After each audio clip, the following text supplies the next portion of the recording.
Coba deh, pernah nggak sih Anda berhenti sejenak dan mikir uang yang ada di dompet atau rekening bank kita itu datangnya dari mana ya?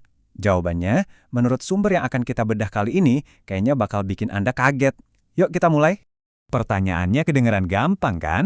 Tapi percaya deh, jawaban yang bakal kita temukan bareng-bareng sebentar lagi ini, wah ini bisa mengubah total cara pandang Anda soal sistem keuangan kita.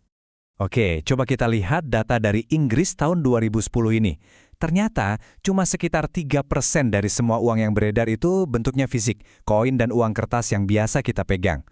Nah, ini kan jadi pertanyaan besar. Kalau itu cuma 3%, lalu yang 97% sisanya itu apa dong? Oke, kita mulai dari yang kita kenal dulu ya. Bagian kecil yang kita anggap sebagai uang sehari-hari. Nah, 2,6% uang fisik ini yang nyetak ya negara.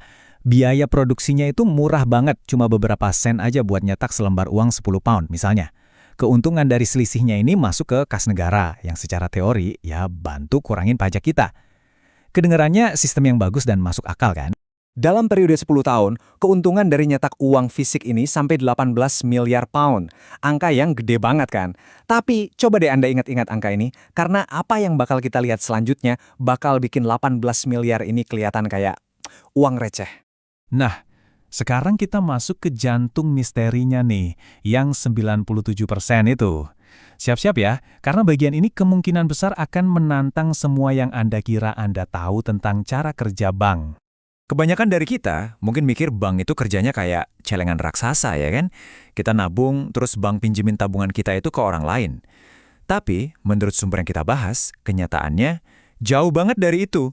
Bank itu nggak minjemin uang yang udah ada. Mereka menciptakan uang baru dari ketiadaan setiap kali mereka ngasih pinjaman. Dan sebelum Anda mikir ini kayaknya teori konspirasi deh, coba lihat ini. Ini kutipan langsung dari Bank of England, bank sentralnya Inggris sendiri. Mereka ngaku secara terbuka, bank swasta itu menciptakan uang. Jadi ini bukan opini loh ya, ini fakta dari cara kerja sistem kita.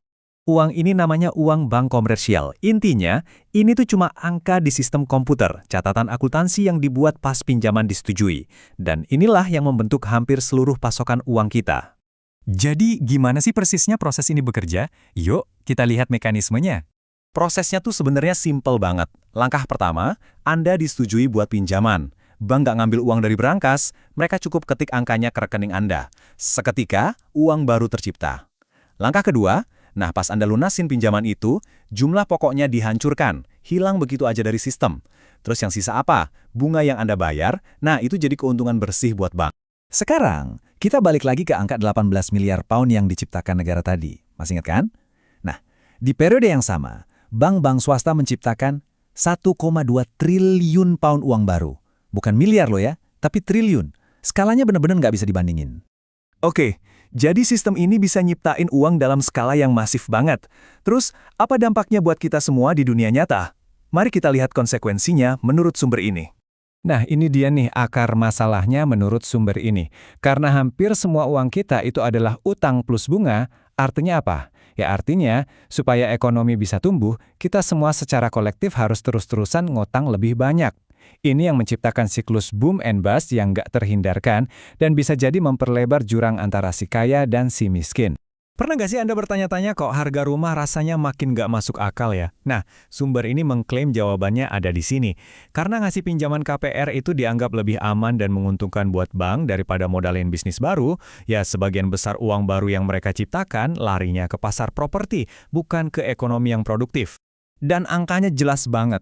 Coba bayangin, lebih dari 85% dari semua pinjaman konsumen ini dialirkan ke pasar perumahan. Kalau triliunan uang baru ngejar jumlah rumah yang kurang lebih sama, hukum ekonomi sederhana bilang harga pasti meroket. Nah, ini semua membawa kita ke pertanyaan terakhir dan mungkin yang paling penting, pertanyaan soal kekuasaan dan kontrol. Ujung-ujungnya, ini adalah masalah demokrasi. Kekuatan untuk menciptakan uang dan mengarahkannya itu kekuatan yang luar biasa besar.